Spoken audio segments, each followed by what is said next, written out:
Bismillahirrahmanirrahim.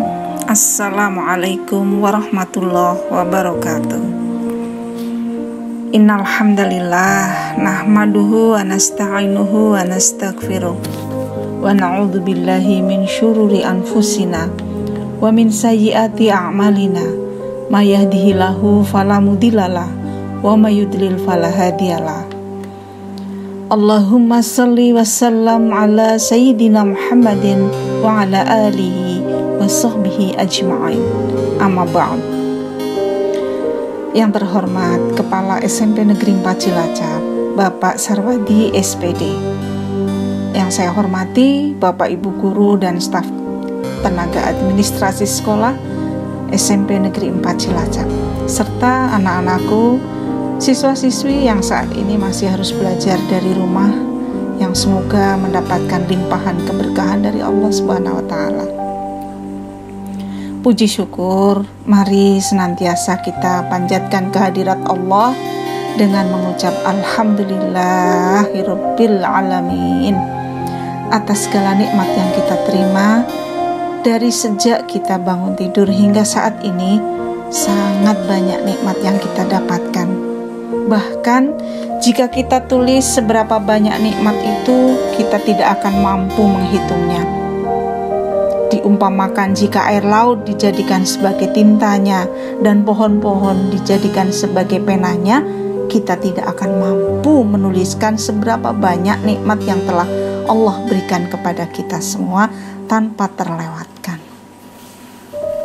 Selanjutnya, salawat dan salam semoga tercurahkan kepada khutwah hasanah kita Rasulullah Sallallahu Alaihi Wasallam, yang semoga terus bersambung syafaat kepada kita semua kelak di yaumil akhir. Saudaraku, dalam sebuah hadis yang diriwayatkan oleh Tirmidzi dan Ad-Darimi dan disahihkan oleh Syekh Muhammad bin Nashiruddin, berbunyi, A'udzubillahi minasyaitonirrajim. Bismillahirrahmanirrahim. La tazulu qaddama 'abdin yaumal qiyamah hatta yus'ala an umurihi fima afnahu wa an ilmihi fima fa'ala wa amalihi min aina iktasabahu wa fima anfaqahu wa an jismihi fima ablahu. Tidaklah bergeser kedua kaki seorang hamba nanti pada hari kiamat, sehingga Allah akan menanyakan tentang 4 perkara. Yang pertama, tentang umurnya dihabiskan untuk apa. Yang kedua, tentang ilmu yang diamalkan atau tidak. Yang ketiga, tentang hartanya didapat dari mana dan dibelanjakan untuk apa. Yang keempat, tentang tubuhnya, capek, lelah, dan penatnya dilakukan dalam rangka untuk apa. Dari hadis di atas, kita semua kelak di hari akhir akan dimintai pertanggungjawaban terhadap 4 perkara, yaitu umur, ilmu, harta, dan tubuh kita. Tentang umur, semakin panjang umur kita, akan semakin banyak pertanggungjawaban kita di hadapan Allah. Oleh karena itu, jika ada teman saudara kita yang berulang tahun, sangat tidak tepat apabila kita mendoakan semoga panjang umur, tanpa menambahkan pada doa semoga umurnya barokah. Karena kelak, kalau kita hanya memiliki umur panjang tanpa keberkahan, kita akan sulit mempertanggungjawabkan umur kita yang panjang itu di hadapan Allah. Lalu yang berikutnya, ilmu. Saudaraku, menuntut ilmu itu diwajibkan bagi kaum muslimin. Dari ayunan sampai ke liang lahat. Tentang kewajiban menuntut ilmu ini ternyata tidak berhenti hanya menuntut ilmu saja, tetapi kita juga diwajibkan untuk mengamalkan ilmu yang sudah kita dapatkan. Apakah ilmu yang kita dapatkan itu diamalkan atau tidak? Lalu sebaik-baik mencari ilmu adalah bersumber dari Al-Quran. Dan ketika kita sudah mendapatkan ilmu dari Al-Quran, apakah ilmu itu kita amalkan atau tidak? Kita tahu Al-Quran adalah petunjuk dan pembeda. Dari ilmu yang kita dapatkan dari Al-Quran, kita akan ditunjukkan kepada hal-hal yang benar, yang menjadi pedoman hidup sehingga kita tidak akan tersesat. Dan ketika kita mempelajari Al-Quran sebagai pembeda, tentu kita akan bisa membedakan tentang yang hak dan yang batil, sehingga kita akan tetap berjalan di jalan yang telah ditentukan oleh Allah Subhanahu wa Ta'ala. Kemudian yang ketiga adalah harta.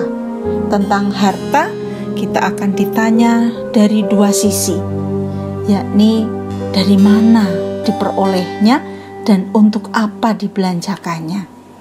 Semakin banyak harta yang kita miliki, semakin banyak pertanyaannya, karena kita akan ditanya satu persatu harta yang kita miliki diperoleh dari mana dan dimanfaatkan untuk apa. Oleh karena itu, demi mendengar kisah ini, salah seorang sahabat Rasulullah Shallallahu Alaihi Wasallam yang bernama Abdurrahman bin Auf, yang Allah takdirkan sebagai saudagar kaya raya, mendadak ingin menjadi miskin, sehingga beliau membagi-bagikan hartanya untuk disedekahkan agar berharap menjadi miskin. Bahkan sisa hartanya yang untuk niaga dibelikannya untuk kulakan kurma busuk dengan harapan dia akan mengalami kebangkrutan. Tetapi Allah Tabarakallah berkehendak lain.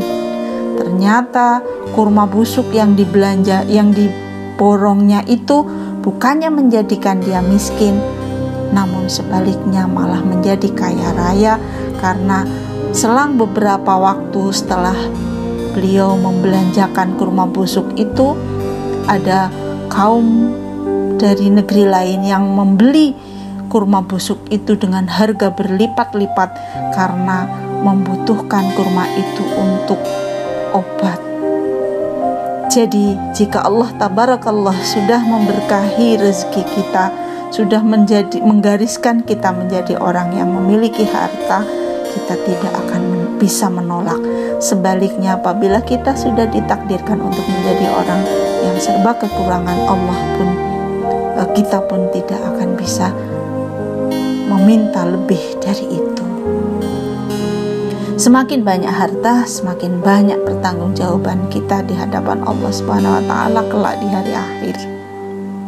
Lalu yang keempat, saudara-saudaraku, adalah tubuh kita.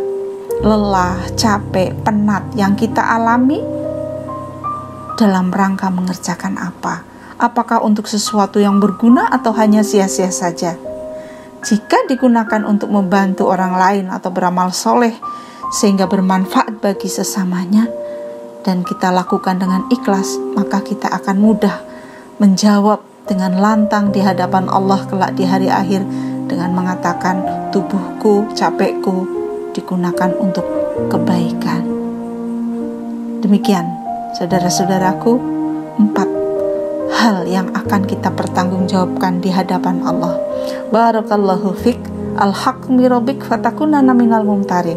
Subhanakallah wa bihamdik, asyhadu alla ilaha illa anta, astaghfiruka wa atubu ilaik. Wassalamualaikum warahmatullahi wabarakatuh.